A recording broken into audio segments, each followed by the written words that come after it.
I'm Rick Montero, and this is Dr. Ty, Yes. and we're going to be talking about AI, all things AI. All things AI. And we're going to start with a really pressing one about why everyone feels left behind. And I find that one to be challenging because I've been doing so much with AI. It's hard to see how no one else is because I see so much value in it. But yet, even with about 87% of the population knowing about AI and even experimenting with AI, there's a small percentage that's just adopting it. And I think that's what we're trying to get into. Like, what is going on that is prohibiting people from actually using AI in a more substantial way? Right. That's a good way to start. I mean, and if we look at all of the surveys, it's saying that, especially with small business owners, it can actually help them immensely. So for us to tap on that and really start having that intellectual dialogue, lighthearted too, also about how we can bring in more small business. I hate to say to the light side or to the awareness in the learning aspect of AI. I think that would help. Yeah, I think a lot of small businesses may have two things that is daunting. One, it's just the know-how of like, what is it and Right. how can I incorporate it?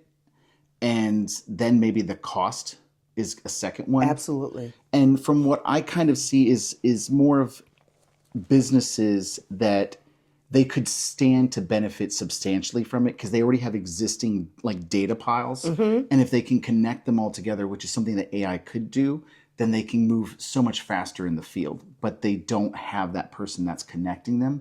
And the owner just got to run the business. It's hard to run a business and learn at the same time. Especially if you're a solopreneur. We got to remember that if you're one person doing everything, or you have someone that's working in partnership with you, it's very hard to find the time to connect the two. And you usually do have to hire someone to help you if you're not in that learning environment, if you're not open to learn something new, because it's not a couple of sit downs and you're going to get AI right away.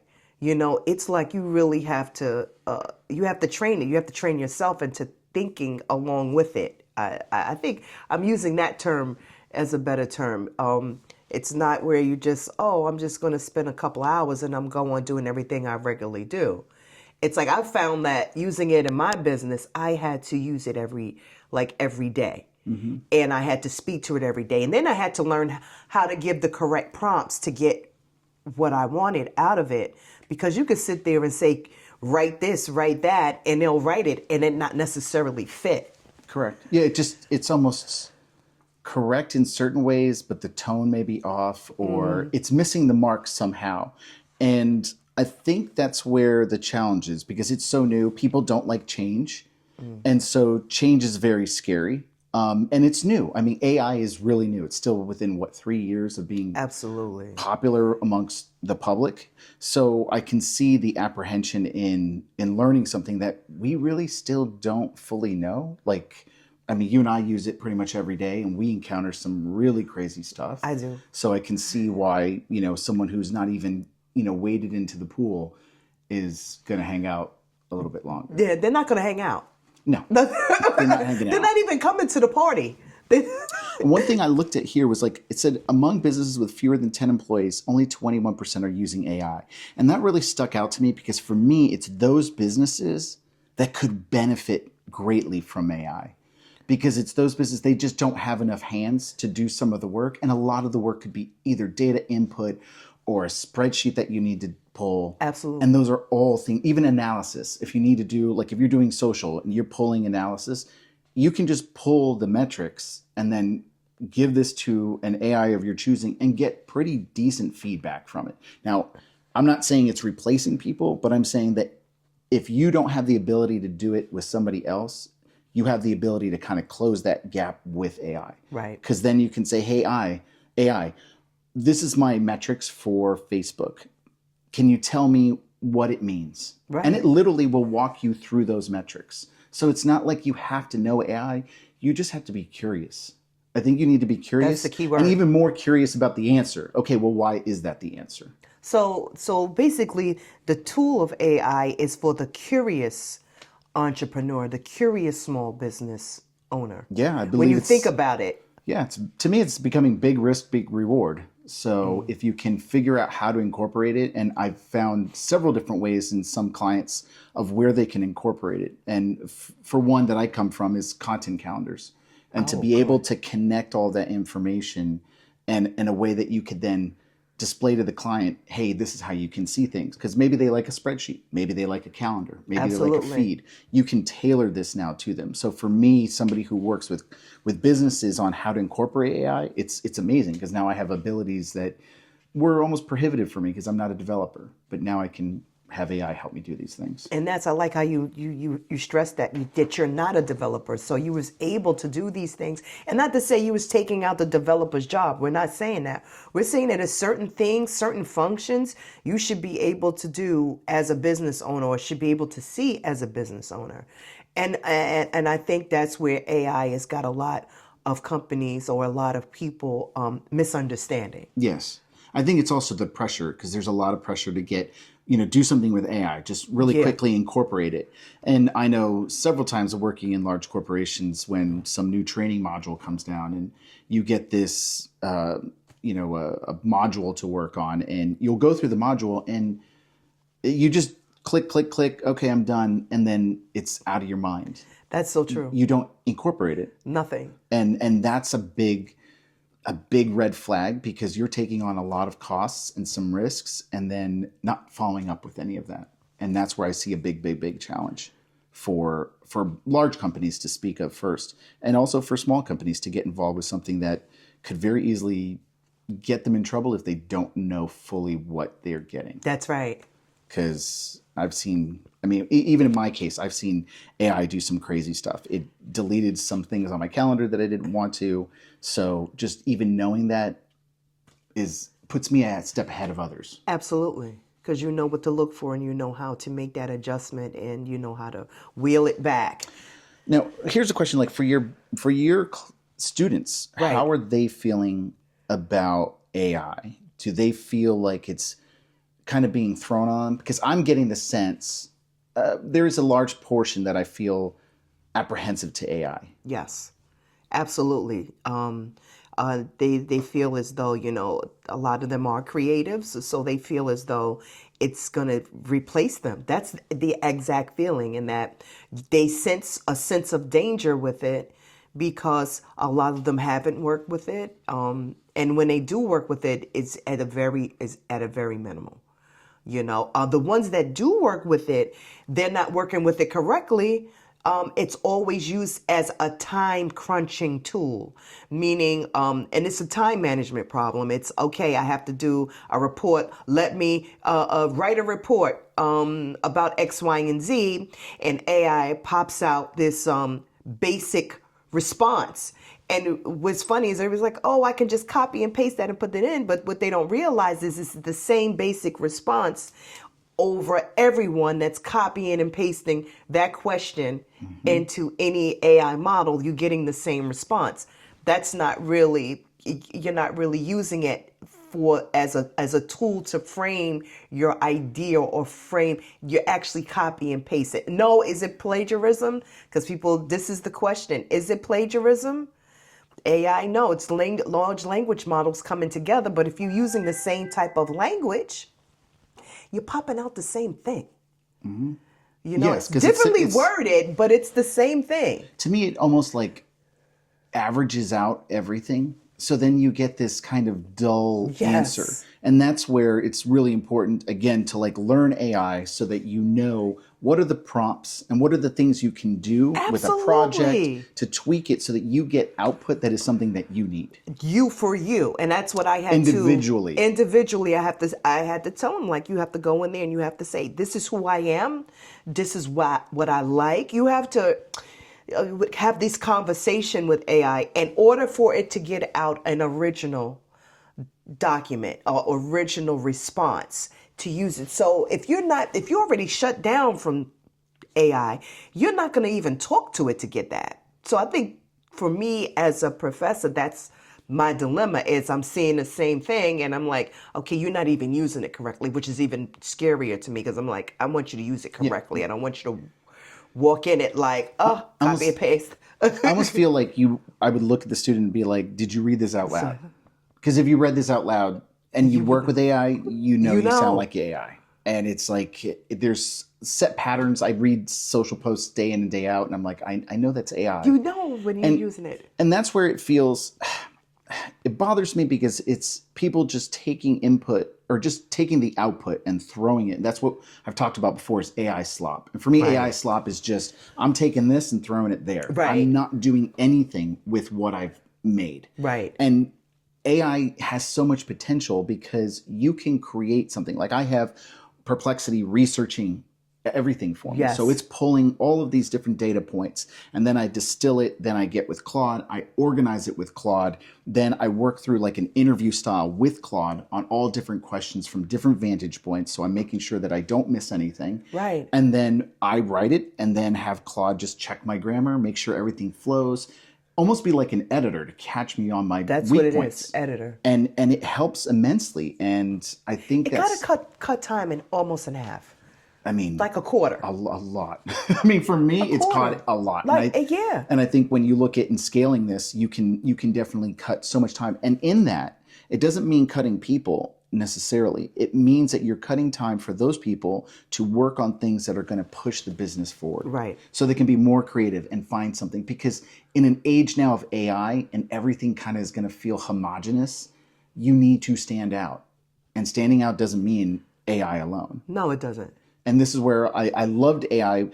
And for creatives I know that are worried about it, what I love is you can prototype. You can mock up things in almost mere seconds. You don't have to as opposed to sitting there an hour late nights, editing and taking you on to the next project. Yeah. I mean, deleting backgrounds right now, I see it on Canva. It's just you hit a button and it blows my mind because I'm like, you have no idea how long that used to take. Well, Canva's stepping up the game it's like 2.00000 what they're doing with their app because, and you're right. When we look at the other one, Adobe Photoshop, I got a headache trying to learn that. I stopped. It was too much for me. But now when you have these tools, it's like 1, 2, 3. And you're right. I do agree with the creatives on that and my students. It does replace jobs where there's too much in the middle, right? And I say this, with care. It's when you have 2 and 3 people trying to remove a background, or you have 2 and 3 people trying to do the same thing where one person can do and the other 2 may do work on another project, it's going to move projects along. Mm-hmm. And that's really kind of what you need because at the rate of things, the way things are going so fast, you can't afford to be stagnant anymore. Yeah. I mean, for me, it's here. It is this technology is here. It's not going to go anywhere. And I think, here I saw a stat. It was that 78% of AI users and 69% of explorers say they feel pressured to adopt AI. Mm-hmm, mm-hmm. And I feel that's true. And it's hard because every single day it's Gemini is doing this, Anthropic is doing that, OpenAI is doing that. And it's really understanding what are the different tools, which ones apply to you, and then make sure that you have your problem defined first. Because if you haven't defined your problem and you're just looking for AI to solve it, AI don't know your problem. Right. That's something you need to know. If you don't know it, it doesn't know it. So let me clear this up. You're saying that as a business owner, entrepreneur, you really got to know your strengths, your weaknesses, before you kind of sit down and actually start using AI, because it's just going to kick out the same strengths and weaknesses the whole population have and bring it all together with the result that you may not even need. 100%. And this is why I ask clients, first of all, what is the problem we're solving for? The first question out of my mouth, not even about AI. Right. Because if I know what problem you have, I can pretty quickly figure out what we need to do in terms, is it a workflow issue? Is it a lack of education on systems? That part. What is it? What is the actual ask here that we're trying to fix? And often it's not exclusive to AI. AI could make it better, but the process first needs to be ironed out. And that is super helpful when it comes to AI, because when you start writing down markdown files, you need to make sure you know your process, you know what is acceptable, what's unacceptable. Right. Because that's going to help guide your output to be top notch. And that takes time, that takes know-how. And some entrepreneurs just don't have an idea of what they're stepping into. Absolutely. And that self-evaluation is definitely needed before you step into the pool. Be ready for it. Be ready for it. Be ready to be okay with, like, this is the problem that I have. And really think of, what is that problem?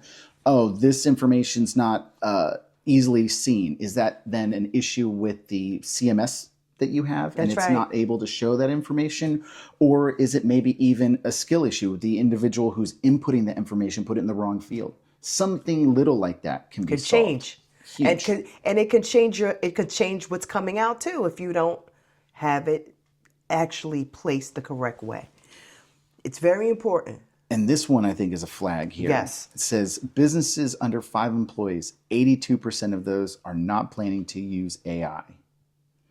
And that is, What do you to think me, about that? the reason I say it hurts is because when I look at that, I know that 5 employees, this individual, it's a mom and pop operation. They don't have a lot of means. And when you look at the cost, I mean, you look at like a Claude Pro or even OpenAI, $20, $30 a month is a little price to pay. Absolutely. For the gain that you can get if it works. Because I'm not saying, pizzeria would need AI. Right. Those jobs may not need what we're looking at right now. Right. Those type of service industries where you got to make pizza. But if you're doing the social marketing, it may, right? Yeah. For small agencies, I think this is a huge win. This is a huge win, but you have a lot to say. Hey, listen, the 82% is probably saying this doesn't apply to me. Like, I'm not a tech company. I don't need to use it. I mean, why should I even think about this? Because if I am a mom and pop and I do, a restaurant, or I'm doing something that's working with my hands, if I'm a landscaper, this may not apply to me. But we're seeing, as we even working with it, it does. If you're doing, like I said, the social media campaigns, if you want to look at how many, of your customers is in that area that are eating pizza, and what are the days that they typically pick up pizza or they deliver pizza on that, you can really streamline your marketing. So yes, it does. It can apply to everyone, but it is kind of, when I looked at that point right there, I was like, wow, 82%, that's a lot. It's very high, but I think it goes part and parcel with small businesses. They're very nimble. They don't have much capital to be expending. Especially, most of them don't even have marketing budgets. And I think that really comes back to what you're saying, is if you don't evolve, pretty soon you may get left behind. I mean, you look at businesses that don't have social media pages, and it's getting more and more difficult to find out who has yellow pages. I mean, how do you find a business these days? Do they still have yellow pages? I think some companies have stopped doing it. I think we get one. I've not seen one in years. I don't want to. Save a tree. tree. I don't care. Yeah. I mean, used to be huge dictionaries, and now it was huge. I think that, you have to evolve. The fact that there's no social media page, though, it's scary. It's scary. And you don't have a Facebook page. Okay, I can understand if you don't have an Instagram. You got to know, first of all, this goes back to what you're saying, using AI to find out who really is your customer, your consumer, your client. Mm-hmm. And nail it down. And that's, I think that you can use it for that, because you're going to see there's so many reasons why you should be having a social media page. I mean, I remember pulling through Perplexity just audience demographics of a certain county to get the population. Who is the audience that I'm thinking of? Are they there? And what do they do? Is there any stats that I can find out that they go to Trader Joe's more than they go to Walmart? Whatever it may be, so I can understand the customer a lot better, and therefore I can make their social better, or even any campaign, whatever it is. Because I really feel social campaigns are great for social, but I'm also seeing that, and because of AI, we've gotten so deep in digital that people want the real world experience. Right. So it's like, how do you kind of marry those two and bridge that gap and bring people over? Hey, you saw me over on social, and this is our real business. This is what we really do, and come experience it. And whatever that may be. It could be pizza, it could be a studio. You're right. All those opportunities. You're right. It has become robotic. The ones that are using it, I'm seeing the same type of style when they do post. And again, it's learning knowing your consumer behavior is what set your business apart.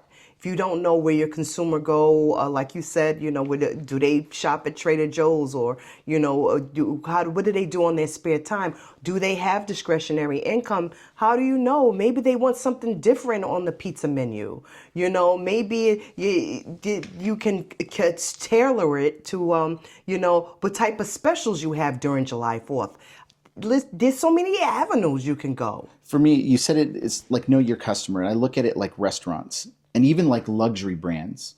Usually you'll have one point of contact. Like you go into a high-end jewelry store or high-end ladies' handbags.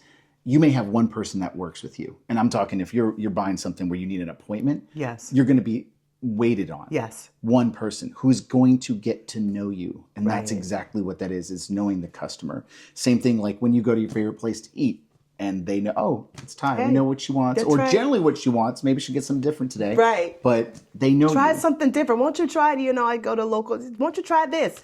Exactly. That to me is huge. And that's knowing your customer. It's easy to know your customer, I think, more now than ever. Especially because even if you are on social, you have a lot of demo that you can pull from that. There's a true. lot of information. And that's what I found with clients is they have information hidden. Mm-hmm. They just don't know that it exists. Because if you're selling something, you have information. You have probably That's emails. true. You have, even if you don't have emails, you know what's sold at what time and on what day. So you can Exactly. start building that. So there's No, I agree. opportunities here. No, absolutely. And that brings us to the next one. It's like, why is it good enough? Like when we see business say that it's good enough, I don't need to go into AI. What's the challenge there? And for me, I feel that it's almost that saying about a lobster in a pan or in a pot of boiling water. If it slowly warms up, it has no idea what's happening. Right. And that's what's going on right now is, I mean, I'm not a doom and gloom AI person, but I know that it will impact us. And it is impacting It's us. impacting us now. Whether it's legitimate or not, like we're seeing a lot of layoffs. Some, it could be it, it could not be it. Right. I work with AI. What do you think? I don't put all my eggs in that basket that it is AI taking the jobs. I Right. don't see that because even in my experience, I've seen several issues where it deleted a database, it started adding something to another Yeah. program. So there's some inherent issues with AI that still need to be worked out. I'm sure that day will Absolutely. come. But until then, I can't see that happening. I see more or less like your specialists turning into like editors because they have to edit the work. Exactly. So they can do a good deal of it, and then you can just tailor it. I see that as well. But I do see if I play devil's advocate, I do see where the person who is not willing to upskill will look at it as they're gonna replace us, because again it comes back to that curiosity factor, right? That willing to learn something new, that opening your mind up to different areas or aspects of doing a job, that thinking outside of the box. That comes with learning a different language model or working with AI, is that ability to understand that, hey, I may have to upskill here. Okay, I may have to implement certain things that I had never had to think about before. Am I willing to do that? And I think that the majority of people are saying, hey, listen, they're from the, hey, listen, if it's not broke, don't fix it. Yeah. And what's right. going on, it don't even matter anymore if it's broke or not. It's like, hey, we see something that we can work twice as fast, have more input in it, more output we can get out of it, and it can help us streamline our job. Oh, we're going for it without us even looking at, or the people with these models looking at the guardrails. Right. So I think we're at this critical stage where we need to be having conversations, or we need to be opening up a platform where we can all talk and discuss so that we cannot be reactive and be proactive. Because like you said, where they feel they're good enough and it's going to maybe cannibalize some of their employees. The way I also look at it, it doesn't have to cannibalize employees. Because if that's not your goal, that's not what we're trying to do. I'm just trying to get you more effective at your business. And I look at small businesses. Hey, you've got to do taxes. You've got to pull together finances. This is a great opportunity to look at some AI products that can be able to simplify that for you. And I don't mean simplify like do the work for you. It can organize stuff for you. I used it to give an outlook of my tax position for 2025.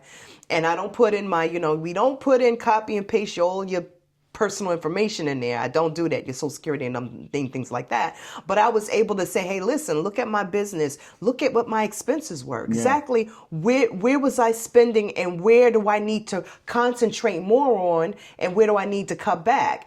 And it was able to pull all of those figures together and tell me, hey, this is the schedule you're going to be looking at, and this is how you should be balancing things out, especially if you had a lot of changes last year. I had gotten in the car. I used it for office. I'd used some for, working, for school. So I needed to be organized in my thoughts and how I'm actually using it to make it make sense. Yeah. And because we're in a place where everything is thrown at us every day. Even as I'm a business owner, I teach, I do. There's so many things that it's like all a mosh posh when you look at your statement. You ain't got time. I got two, and I have two. I have one space thing just for my business, and it still look like hosh posh. Yeah. And for me to look at it and actually pulls out, no, Ty, this is what you need to do for that you need to do for that. No, you're looking at E2LI differently. How much of this you're using for students? It's like, boom, oh, wow. It's making me look at from a financial perspective. I'm like, oh, this is where I need to be in 2026, 27, 28. So it is very important, that you use it for those things as well. Yeah, because it's not just productivity gains; it could be financial gains. Because at that Yes. point, you learn something of how to do it differently to where you save money. Like, hey, you can put this under a Absolutely. business expense or whatnot. Yes. Something as simple as that. And it brings us to our closing heading here about confidence, and I think that is the real blocker because people are afraid of new technologies. I mean, I remember I used to work for AT&T and we had a discussion. This is when this is going to sound so archaic, but text messaging had just come out. Oh, wow. And I remember talking with remember some that. I remember talking with some older individuals that were older than me at the froze. time. It's the best. Some older individuals, I'll check on it. Some older individuals said text messages is never going to be a thing. And now look at us where we're at. And I think it's the Can I apprehension. go archaic than can go- that? yeah. I Uh-oh. remember when nobody had a PC in the house. Right. And I remember when the president said the goal is to have a personal computer in everyone's home. Wow. The time I'm talking way back when. That's before phone. That was the goal in 1982. I guess they can say mission accomplished. 83, absolutely. And I remember people then saying, there's no way. They bought microwave ovens before they bought a computer. My mom was the only one who bought a computer.